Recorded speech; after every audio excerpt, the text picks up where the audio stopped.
सर्व पत्रकार बंधू भगिनींक आजच्या पत्रकार परिषदेसाठी स्वागत करीत आहे। आजच्या पत्रकार परिषदेचा विषय आहे Who is responsible for smoking? धूम्रपानाला कोण जबाबदार आहे? तर म्हणजे असा प्रश्न जेव्हा उपस्थित होतो तेव्हा बऱ्याच लोकांना असं वाटायचं की ही काय पत्रकार परिषद आहे का आणि हा काय विषय आहे का? धूम्रपानाला जबाबदार धूम्रपान करणाराच असतो। धूम्रपानाला जबाबदार धूम्रपान करणाराच असतो। तंबाखू खाण्याला तंबाखू खाणाराच जबाबदार असतो। गुटखा खाण्याला गुटखा खाणाराच जबाबदार असतो। इव्हन आपण धूम्रपान करणाऱ्याला जरी विचारलं किंवा तंबाखू खाणाऱ्याला जरी विचारलं तरी तो लाजत काजत सांगेल की मी जबाबदार आहे। त्याला लाज वाटेल, अपमानास्पद वाटेल कदाचित आणि तो म्हणेल की मीच त्याला जबाबदार आहे। पण वास्तविकता फार वेगळी आहे। 10 लाख लोकांच्या वर लोक मध्ये गरीब असो श्रीमंत असो उद्योगपती असो मिनिस्टर असो पत्रकार असो नाही तर ग्रामीण भागातले सर्वसामान्य लोक असो त्यांची इच्छा असो वा नसो they have to die because of cancer, heart attack and lot of diseases created by tobacco. या सर्व धूम्रपान आणि तंबाखूचा वापर करणाऱ्या लोकांमध्ये 50% लोक हे अकाली विविध आजारांना बळी पडून मृत्यू पावतच असतात। Irrespective of their faith, irrespective of their sex, irrespective of which country they are having, which caste they are having, तंबाखू कुठलाही भेदभाव स्त्री पुरुष असा काही करत नाही आणि ती बळी घेतेच। तरी सुद्धा दुर्दैवाची गोष्ट अशी आहे की आपण फार संवेदना शून्य आहोत। जॉन्सन आणि जॉन्सनच्या प्रोडक्ट मध्ये जेव्हा फूड अँड ड्रगला असं आढळलं की ते आरोग्याला हानिकारक आहे तर त्यांनी त्याच्यावर बंदी आणली। वर्तमानपत्रात त्याच्या बातम्या आलेल्या आहेत, तुम्हाला सर्वांना माहिती असेल। मग ज्या प्रोडक्ट मुळे तंबाखूमुळे लोक मरत आहेत हे सरकारला माहिती आहे, हे सिगरेट आणि तंबाखूच्या कंपन्यांना माहिती आहे की सिगरेट ओढल्यामुळे तंबाखू खाल्ल्यामुळे त्या माणसाचा मृत्यू अकाली मृत्यू विविध आजारांनी अटळ आहे हे माहिती असून सुद्धा अबंडंट प्रोडक्ट्स अत्यंत मोठ्या प्रमाणावरती तंबाखू सिगरेट बिड्या पान मसाला खैनी मिश्री असे सर्व प्रकार बाजारामध्ये विक्रीला उपलब्ध आहे। कुठलीही गोष्ट विक्रीला येण्यापूर्वी तुम्ही कुठलीही गोष्ट ह्या देशामध्ये मनाला येईल तशी प्रोड्यूस करू शकत नाही, उत्पादित करू शकत नाही। विविध प्रकारचे लायसन्स घ्यावे लागतात आणि फूड आणि ड्रगचे लोक त्याची विविध अनेक वेळा तपासणी करत असतात। ज्याच्यामुळे लोक मरत आहेत, ज्याच्यामुळे लोक आजारी पडत आहेत हे केंद्राला आणि राज्य सरकारला माहिती असून सुद्धा ती गोष्ट उघडपणे बाजारात मिळत आहे। याचा आपल्याला जबाबदार कोण आहे? हे सरकारच याला जबाबदार आहे। ते केंद्राचा असो नाही तर राज्याचा असो।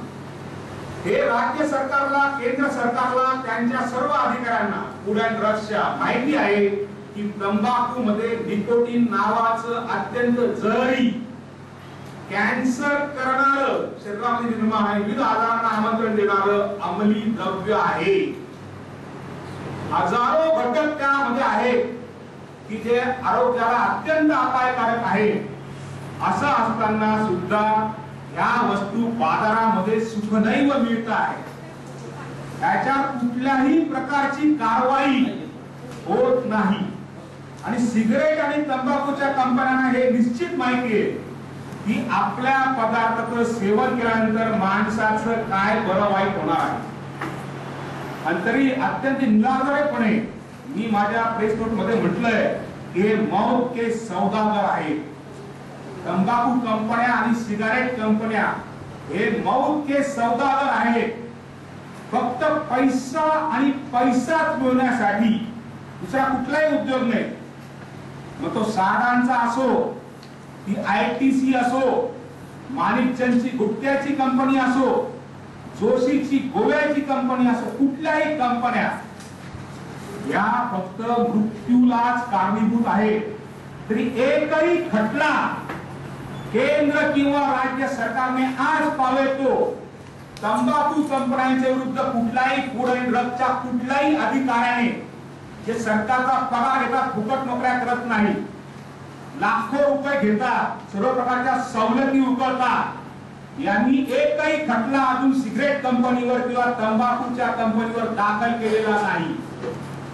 एकही सिगरेट ओढणारा माणूस जो काही मेला असेल त्याबद्दल अजून सिगरेट कंपनीने किंवा भारतातल्या तंबाखू कंपनीने त्यांना कुठल्याही प्रकारचा मोबदला दिलेला नाही.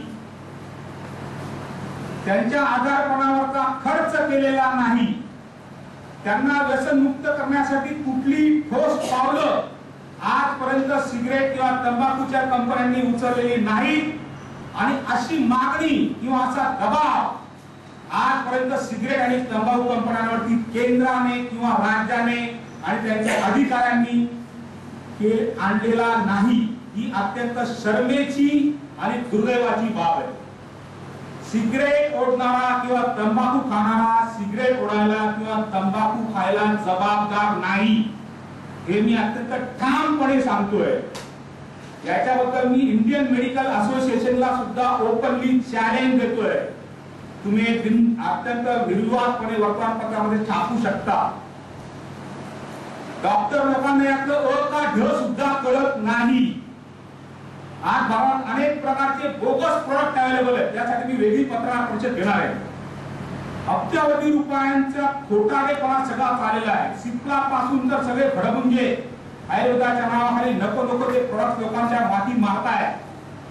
मी पत्रकार बंधू भगिनींना असं विनम्रपणे आवाहन करतोय की मी तुमची शोध पत्रिका याच्यामध्ये आणली पाहिजे आणि यांचे सगळे वाभाळे बाहेर काढले पाहिजे. हा अत्यंत महत्वाचा आणि ज्वलंत विषय आहे. देशामध्ये 70% वर स्त्री पुरुष आज तंबाखूच्या व्यसनांमध्ये भरडून निघालेले आहेत. पण त्यांच्याकडे लक्ष द्यायला केंद्राला, राज्याला आणि त्यांच्या अधिकाऱ्यांना, राजकीय नेत्यांना, राजकीय पक्षांना थोडी सुद्धा सवड नाही. तंबाखू आणि सिगरेटचं व्यसन हे त्याच्यामधल्या असलेल्या निकोटीन मुळेच लागतं.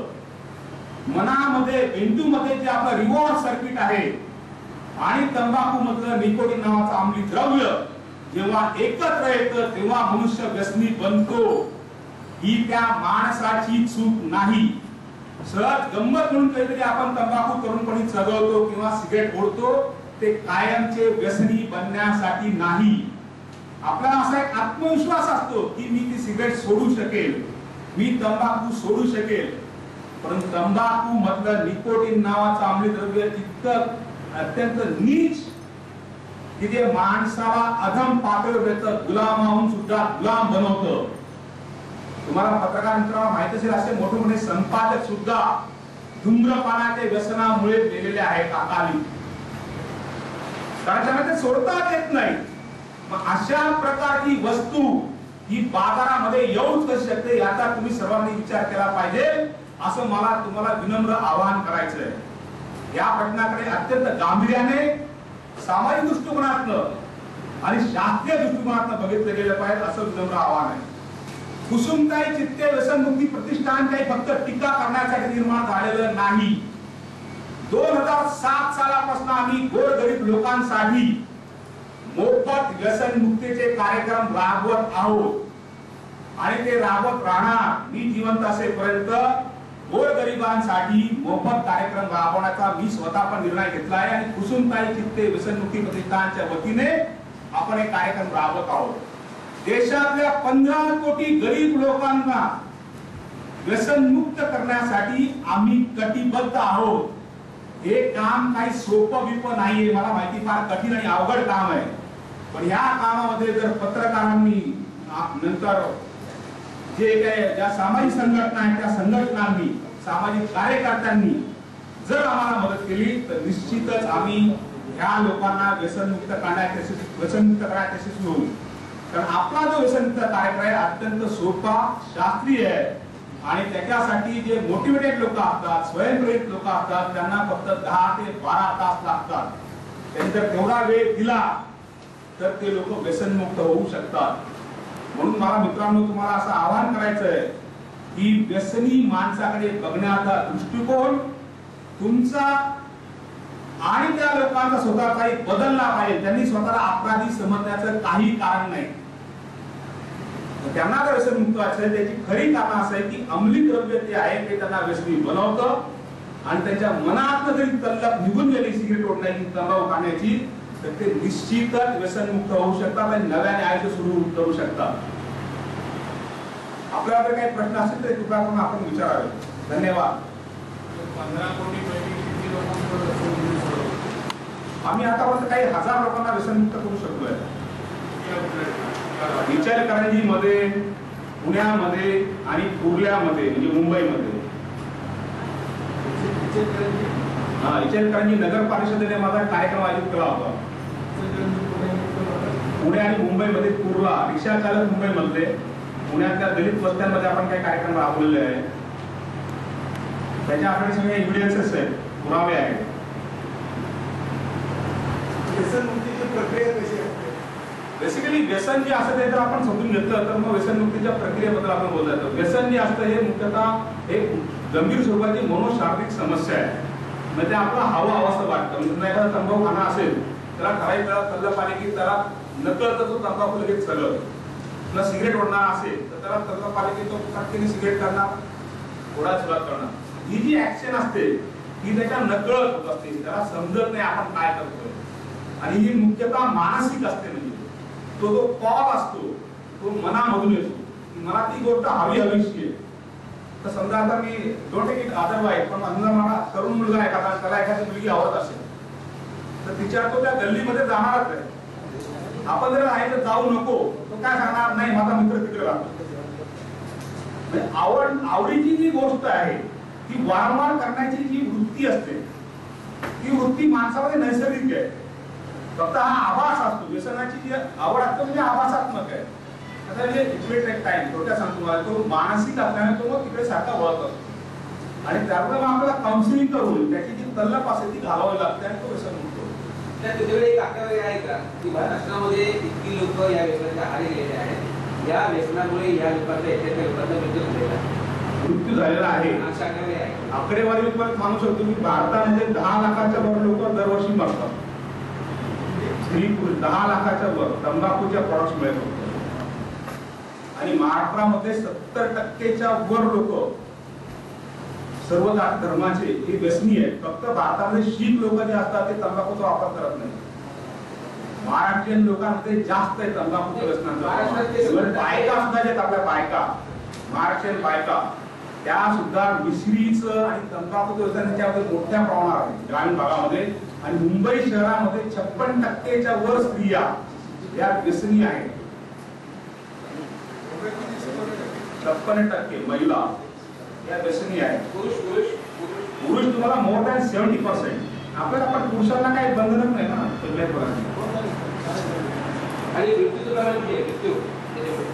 मृत्यूचं तंबाखूच्या व्यसनामध्ये म्हणजे तंबाखूच्या सर्व पदार्थांमध्ये कुठलेही जगातले लोक उदाहरणे असो 50% लोक हे विविध आजारांनी मरतातच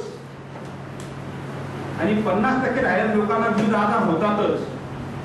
त्यांची काय सुटका नाही त्याच्यामध्ये. ते आजार ह्या तंबाखूमुळे होतात. तंबाखूमुळेच होतात हे सिद्ध झालेले. आता मला काय त्यासाठी सिद्ध करायची गरज नाही. कुठले सिनेमा बघायला आपण तिथे भारत सरकारच्या थीम लागलेल्या असतात की तंबाखूमुळे कुठले कुठले आजार होतात. कुठल्याही चित्रपट गृहात जाऊन तुम्ही ते बघू शकता. सिनेमाच्या अगोदर दाखवतात ते की तंबाखूमुळे काय आजार होतात. असं दाखवतात ते काळवंडलेलं ते गुण दाखवतात की ताप निघतो वगैरे. गव्हर्नमेंट ऑफ इंडिया प्रचार करतात. तंबाखूच्या पाकिटावर लिहिलेलं असतं, दुकान दाखवेल, छापलेलं असतं. तर नाही, मग त्यांचा तंबाखू पदार्थ तुमच्या मित्रांना विचारा तर लगेच दिसेल ते. कॅन्सरमुळे मुंबईत किती लोकांना मृत्यू झाला वर्षभरात? आता या क्षणाला मी तुम्हाला देऊ शकत नाही फिगर, पण तुमचा फोन नंबर तुम्ही इथे ठेवला तर तुम्हाला ती फिगर मिळतील. उद्या संध्याकाळपर्यंत ती फिगर मिळेल किती लोक मागतात. मला जी म्हणतात त्या वाक्यामध्ये म्हणतात की शासन, केंद्र सरकार या छोट्या कंपन्या आहेत त्याच्यावर काही लक्ष केंद्रित करत नाही, त्या सातत्याने वाढत आहेत. मग हे व्यसनमुक्ती आपण जे हातामध्ये जे गार्मेंट्स चांगलं घेतलेलं आहे ते काही नष्ट होईल असं वाटतं आपल्याला? काय होईल? होणार नाही. नाही, हे जर टोबॅको कंपन्या जर वाढत झाल्या, केंद्र सरकार कुठली त्याच्यावर कारवाई करत नाही. केंद्र सरकारला कारवाई करावी लागेल. जेव्हा आपण याच्याबद्दल प्रश्न उचलू हे तुम्ही जेव्हा हे मांडाल, आता आज मला वाटतं माझा लेख सामनामध्ये छापून आला आहे की धूम्रपानाला जबाबदार कोण, असं सर्व वर्तमानपत्रांनी जर उद्या ऍक्शन घेतली एक वाहतूक निर्मिती होईल ना. लोकांना कळलं पाहिजे ना, आता सिगरेट ओढायला कळलं पाहिजे मी त्याला जबाबदार नाही, त्याला वाटतं मी दोषी आहे. हे जेव्हा त्याला कळेल, त्याच्या घरच्यांना कळेल तर लोक आवाज उठवतील ना. केंद्र सरकार काही डोक्याच्या बाहेर नाही, आपलं ते निवडून येणार सरकार आहे. We are a democratic setup. त्याच्यामुळे आपण जेव्हा मागणी करू त्यांना ते ऐकावं लागेल आपलं, पण आपण आवाज उठवला पाहिजे ना. आपण हा विषय लोकांपर्यंत नेला पाहिजे. आपण फक्त रस्त्यावर येण्यासाठी नाही, आपली चळवळ अशी आहे की ती सकारात्मक आहे. आम्ही कुसुमताई चित्ते व्यसनमुक्ती प्रतिष्ठान, मी सांगितले गरीब लोकांसाठी, देशातल्या 15 कोटी गरीब लोकांसाठी त्यांना व्यसनमुक्त करण्यासाठी कटिबद्ध आहे, कमिटेड, इरिस्पेक्टिव्ह ऑफ कोणाचं केंद्रात सरकार आहे त्याच्याशी आम्हाला काय घेणं देणं नाहीये. तर त्यांनी आमचा कार्यक्रम स्वीकारायचा आहे, आम्हाला मदत करायची. आम्ही लोकांना त्या लोकांना व्यसनमुक्त करू तसा कॉम्प्लीट प्रोग्राम आम्ही देऊ शकतो. आणि फक्त गरीब लोकांबद्दल बोलतो ना, नॉट फॉर अदर्स. श्रीमंत लोकांसाठी फक्त कार्यक्रम नाही करणार. या कार्यक्रमामध्ये काउन्सिलिंग असतं. बेसिकली काउन्सिलिंग म्हणजे असं असतं की तुमच्या मनातले प्रश्न सोडवणे, उपदेश वगैरे नाही. त्यानंतर सायको टेक्निक असतं, मन विषयक तंत्र असतं की ज्याच्याने तुम्ही मन कसं वापरावं हे शिकत असतात. आणि एक हर्बल प्रॉडक्ट असतं which is registered under food. कुठले औषध नाही, अन्न याच्यामध्ये नोंदणी केलेलं एक आपण हर्बल प्रॉडक्ट याच्यामध्ये वापरतो. बस या 3 गोष्टींचा आपण वापर करतो आणि या सर्व प्रक्रियेला फक्त 10 ते 12 तास लागतात. याच्यापेक्षा जास्त वेळ लागत नाही. पण ती लोक स्वयंप्रेरित पाहिजे, बळबळ आणायची नाही. जे लोक व्यसनमुक्त होण्यासाठी धडपड करणारे लोक असतात पण त्यांना व्यसनमुक्त होता येत नाही, असे लोक त्यातनं व्यसनमुक्त होतातच. या कार्यक्रमात आमचा नंबर तुम्हाला आम्ही दिलेला आहे. संगीता पुरव यांचा नंबर दिला आहे, अपूर्वा चित्तेचा नंबर आहे. त्या नंबरवर तुम्ही त्यांना फोन करा आणि त्या तुम्हाला मदत. आम्ही फक्त हे ग्रुप कार्यक्रम मोफत करतो, इंडिव्हिज्युअल नाही. म्हणजे 10, 20, 30, 40, 50 च्या संख्येने लोक जर तुम्ही एकत्र आणले तर त्यांना, आणि मुंबई शहराच्या जवळपास, तर आम्ही येऊन तुम्हाला मदत करू आणि त्या लोकांना व्यसनमुक्त करूया. Open commitment for everyone. Schedule आम्हाला ठरवावं लागेल, म्हणजे कधी करायचं कार्यक्रम आपल्याला बसून ठरवावं लागेल. ज्यांना असं वाटत असेल, समजा मला असं वाटतं की माझा मित्र जो आहे तर मग मित्राला एक व्यक्ती आहे तर मित्र तुमच्या कार्यक्रमामध्ये वाटवायचे तर मग ते कॉन्टॅक्ट पुढे करायचे. आता संगीता पुरवा आणि अपूर्वा चित्ते यांचे नंबर त्या प्रेस नोट मध्ये असतील, नसेल तर घ्या तुम्ही. आणि संगीता पुरवांचा आहे, अपूर्वा चित्तेंचा पण नंबर घ्या, त्याला तुम्ही कॉन्टॅक्ट करा. तर तुम्हाला कार्यक्रम कसे कळवत राहतील. आणि आमची जी वेबसाईट आहे कुसुमताई चित्ते व्यसनमुक्ती प्रतिष्ठानची, त्या वेबसाईट मध्ये पण आम्ही कार्यक्रम हेड तुम्हाला कुठे कुठे आहे वर्तमानपत्राद्वारे सुद्धा आम्ही कळवू की आमच्या ठिकाणी कार्यक्रम आहे, त्या ठिकाणी तुम्ही तुमच्या मित्राला, नातेवाईकाला, स्वतःला तुम्ही येऊ शकता. असं काही नाही, त्या लोकांसाठी जरी असला तरी बाकीचे लोक जे इच्छुक असतील ते येऊ शकतात. त्याचा फ्री प्रोग्राम ना, त्याच्यात त्या काही पद्धतीने लोकांना आहे, फक्त ते सेल्फ मोटिवेटेड पाहिजे. किती मेंबर आहेत? प्रतिष्ठानला मेंबर हे आमचं सुद्धा नाही. हे जे कुसुमताई चित्ते व्यसनमुक्ती प्रतिष्ठान आहे हे आमचं फॅमिली प्रतिष्ठान आहे, ट्रस्ट आहे. हा खाजगी त्याची मेंबरशिप वर काय नसते, आमचे फॅमिलीचे लोक त्याच्यामध्ये डिरेक्टर्स आहेत. खाजगी संस्था आमची, म्हणजे ट्रस्ट, खाजगी ट्रस्ट आहे, सरकारी ट्रस्ट वगैरे नाही. सरकारवर तुम्ही आरोप करता, सरकारने गुटखा बंदी आणलेली आहे. हो, गुटखा एक भाग झाला. निकोटीनचे अनेक रूप आहेत. जोपर्यंत तुम्ही पूर्ण तंबाखूचं उच्चारण करत नाही आणि लोकांना व्यसनमुक्त करत नाही तर फक्त गुटखा बंद करून काही होणार नाही. गुटखा खाणारा मनुष्य खैनीकडे वळेल, तंबाखूकडे वळेल, सिगरेटकडे वळेल किंवा ते काय म्हणतात आपण 120 वगैरे एकत्र करून देतात असं पांढरं मिळतं मावाकडे वळेल. आणखी गुटखा वेगळ्या स्वरूपात बाजारात येईल, वेगळ्या नावाने बाजारात येईल. बरोबर सरकारला जर तंबाखू बंद करायचं असेल तर आपण स्वागत करतोय. मला काही सांगितलं आम्हाला कुठल्या राजकीय पक्षाने घेणं नाही, परंतु त्यांनी तंबाखू बंद करण्यावर नाही, ह्या लोकांना व्यसनमुक्त करावं लागेल. नुसतं व्यसनमुक्त न करता तंबाखू बंद करता येईल तर सोपं नाही. गुटखा बंद करून 100 कोटी रुपयांना पाणी सोडलंय महाराष्ट्र शासनाने. दुसरीकडनं मिळते ते महाराष्ट्र सरकार काही पैसे कमवण्यासाठी बसवलेले नाही. आपण महाराष्ट्र शासनाचं काम आहे लोकांचं आरोग्य बघणे, पैसे कमवणे नाही. एक सुद्धा माणूस म्हणता कामा नाही. सरकारने राजीनामा दिला पाहिजे. That is their responsibility. Why they are sitting there? ते उपकार करता का राज्य करता म्हणजे त्यांची जबाबदारी त्यांनी काम केलं पाहिजे. ते जनतेचे नोकर आहेत, जनतेचे मालक नाही. अशा प्रकारे विविध कर वगैरे जे मिळतात, विविध कर वगैरे जे आहे अशा गोष्टींचा कर जमवण्यापेक्षा हा दरिद्रीपणा आहे. कर अनेक गोष्टींना जमवतात. ज्या कंपन्या आहेत त्या कंपन्यांमध्ये 1-2% टॅक्स वाढवला झाला. तर ते लोकल टॅक्स तुम्ही आता आणताय त्याच्यावर वादविवाद चालू आहे. इतर लोकांना आपण टॅक्स बसवू शकतो आणि पैसे गोळा करू शकतो. आपले प्रॉडक्ट पाहिजे कशाला जे लोकांना मारतायत, व्यसनी बनवतायत, निकंबे बनवतायत, कार्यक्षम बनवतायत, नपुंसक बनवतायत, असे प्रॉडक्ट कशाला पाहिजे? पिढ्या बरोबर करायच्या लोकांना. आपल्या ज्यांचे मुलं मरतायत त्यांना पण विचारा तुम्ही, चालेल का? आपल्या घराचा विचारला आपण, आपला मुलगा सिगरेट ओढत चालेल तुम्हाला आणि तो व्यसन झाला चालेल, तंबाखू खाणं झाला चालेल, गुटखा खाणं दारू झाला चालेल? कारण सरकारला टॅक्स मिळाला पाहिजे ना. चला आपण सगळे तंबाखू खाऊया, सिगरेट ओढूया, दारू पिऊया आणि सरकारला श्रीमंत करूया. कारण ते दरिद्री आहे, याचा टॅक्स होणार तर ते चालणार आहे, चालणारच देते. त्यांनी राजीनामा आला होता राज्य करण्यासाठी. ते मस्त कमाव पुष्कळ लोक राज्य करू शकतात महाराष्ट्रामध्ये. त्यांची असून काय ठेका आणलेली समजतात काय स्वतःला. ते काम करण्यासाठी, उपकार करण्यासाठी नाही, भाषा बदलली पाहिजे त्यांची. त्यांची आरेग्यावरी की ना खेचली पाहिजे खाली. एकीकडे सरकारमध्ये जे बसलेले त्यांचे दिस इज अ नॉनसेन्स ना. We elect them, that is our problem. आपण त्यांना निवडून देतो ही चूक आपली आहे ना. त्यांच्याकडे तुम्ही मागणी करताय की हे बंद करा. मी अवेअर करतो लोकांना आपण अवेअर करतोय. हा आपण एक जनचळवळ उभी करणार याच्यामधनं. जनचळवळीच्या रेट्याने ते वागणार. ते काय असं पेपर मध्ये मी आता मागणी केली ते बंद करणार काही शक्यच नाही आहे. आपण अवेअरनेस करतोय, लोकांमध्ये जनजागरणाचं काम करतोय आणि जनजागरणातून जी ताकद उभी राहील त्या ताकदी पुढे सरकारला वाकावत लागेल. ते सरकार कोणाचं का असेल आम्ही त्यांना मदत करतोय. लोक उभे राहतील ना आणि त्यांच्या संघटना ते बनवतील. आम्ही लोकांना व्यसनमुक्त करायला मदत करू. लोकांना आम्ही जी माहिती ती पुरवू सगळे प्रकारची. आणि अनेक संघटना आहेत, कोणी आम्हाला जॉईन होऊ शकतात, कुठल्याही पेपरचे लोक जॉईन होऊ शकतात, कुठल्याही पक्षाचे लोक जॉईन होऊ शकतात. व्यसन काही फक्त काँग्रेसच्या लोकांना असतं, शिवसेनेच्या लोकांना असतं असं नाही आहे. ते सगळ्या लोकांना असतं, सर्व पक्षाच्या लोकांना आहे, सर्व धर्माच्या लोकांना आहे, स्त्री पुरुषांना आहे, आणखी दुसऱ्या लिंगाच्या लोकांना आहे. हा प्रॉब्लेम कॉमन है सगळ्यांचा. It is not related with one party और वन कास्ट और वन सेक्स. रेवेन्यू बढ़ाने के लिए सरकार ने सिगरेट पीने के लिए आह्वान किया है.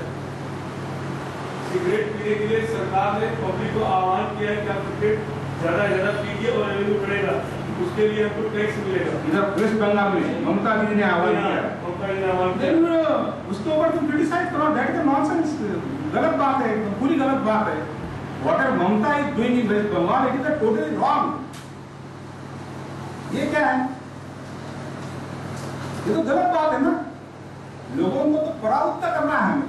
लोगों को वहां से छुटकारा उनको दिलाना है. यही तो गलत पॉलिसी सब चल रही है. इसके लिए तो ये प्रेस कॉन्फ्रेंस है. इसीलिए हमें लोगों को सच्चा ज्ञान देना है और ज्ञान के आधार पर लोगों को इकट्ठा करना है. तो आप दुकानों पे तंबाकू, बीड़ी, सिगरेट मिलते हैं, उसका आपको धावा क्यों नहीं बोलते? क्या धावा बोलने की क्या जरूरी है? अगर लोगों को तक जानकारी है, लोग अपने आप जागरूक हो गए, उन्होंने सिगरेट नहीं लेने का 2007 से अब आज तक तो आपने 1000 लोग किया. तो मैं हमारा जितना ताकत उतना ही करेंगे. इसलिए हम बढ़ा रहे हैं. अभी तो बॉम्बे से काम करेगा. ये खाली प्रिंट मीडिया या इलेक्ट्रॉनिक मीडिया में आपको अगर इस तरीके से खाली करके व्यापकता तो आएगी नहीं। अरे मीडिया से लेकर 1 मिनट, मीडिया से लेकर जितने भी जन संगठन हैं, ये आप जब पेपर में दोगे तो जन संगठन जितने भी वहाँ के जो लाइक माइंडेड लोग हैं वो हमसे कांटेक्ट करेंगे, हम और भी लोगों को ट्रेनिंग देंगे। जैसे आप जैसे लोग हैं, समझो आप चाहते हैं काम करना, डी एडिक्शन आपको करना है, समझो इफ यू आर इंटरेस्टेड और हमें लग रहा है कि आप कर सकते हो, तो हम आपको ट्रेनिंग देंगे। अभी हम बैठे आपके सामने, आप सामने बैठे, बाहर निकले हुए कुछ बैठे तब आप खड़े होते। क्या क्या सुना नहीं? बाहर आप साथ बैठे हुए थे, प्रेस कॉन्फ्रेंस से बाहर निकले के फिर तब आप खड़े बाहर निकले। अरे तो मैं बोलूंगा कि तंबाकू को निकलने के लिए 10-12 घंटे अगर आप दोगे पत्रकार मित्र भी, तो मैं उनके लिए एक वर्कशॉप यहीं भी ले सकता हूँ, कहीं भी बोलो आप, और आप देखोगे 12 घंटे के बाद उनमें से minimum 18% people will be de addicted, that is पक्का guaranteed. And you experience that experience ना, and then you work for us. इसका मूवमेंट एक तो इनकी थोड़ी बड़ी होने वाली है, मतलब ऐसी छोटी छोटी रहती है बड़ी हो जाती है। क्या गांधी जी का आंदोलन एक दिन में हो गया क्या बड़ा हिंदुस्तान में?